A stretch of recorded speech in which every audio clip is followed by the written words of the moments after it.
So we're going to be giving a general overview of LCD TV repair in this video, and we're going to take a look at the different components in LCD TVs and what can go wrong with these components and kind of the symptoms that they will show, and also how to diagnose the problems and hopefully get them fixed.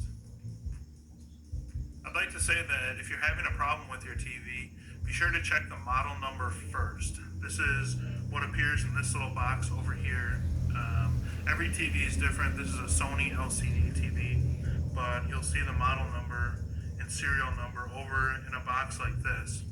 The model number and serial number are very important because that is what will help you to identify what parts are needed to repair your TV. If you're having a problem with your TV, please feel free to comment in the comment section below this video or send us a message on YouTube with your TV model number and the problem that you're having. This way we'll be able to help you diagnose the problem and suggest a fix.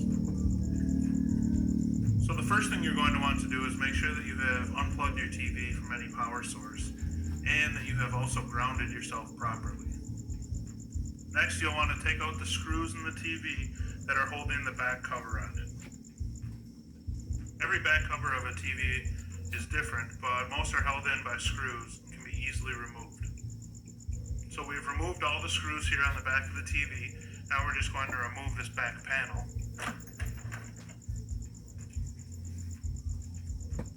We'll start by just identifying the different parts of the TV and then talk about them individually.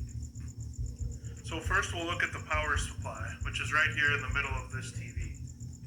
The power supply takes in power and distributes it throughout the TV. The power supply is typically connected to a power cord like this, or to an AC adapter.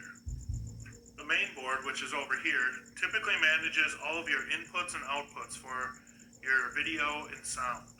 You'll see here on the main board that we have RCA connections, a VGA connection, and HDMI connections, amongst others.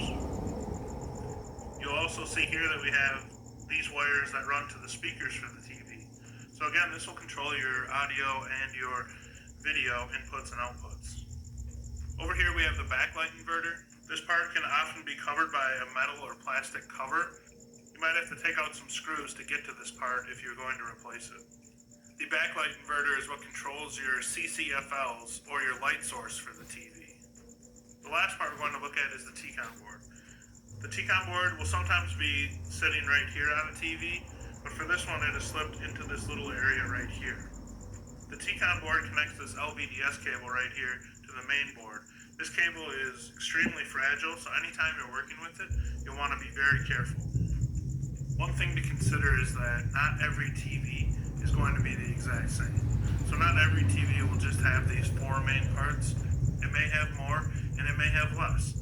Some of the parts might be connected, where you might have backlight inverters and power supplies on the same board.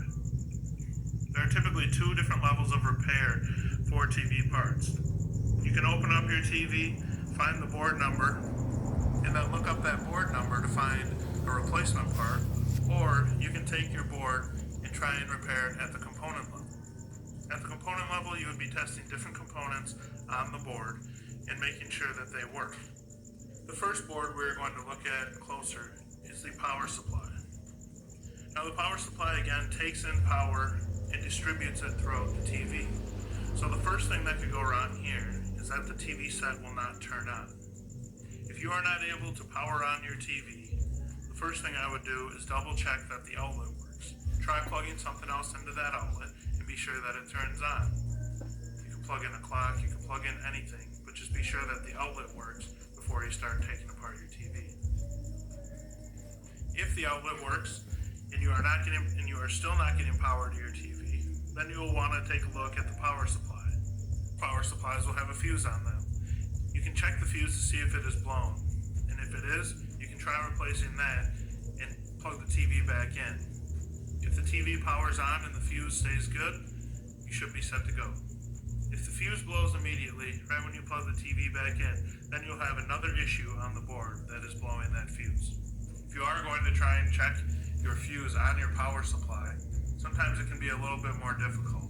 Some fuses are ceramic and you would need a meter to test that fuse to see if it is bad. Some common things to look for on these boards are blown capacitors. Well, you have a capacitor like this that has become raised at the top or is leaking fluid. The next board we are going to look at is the main board. Again, this controls your inputs and outputs.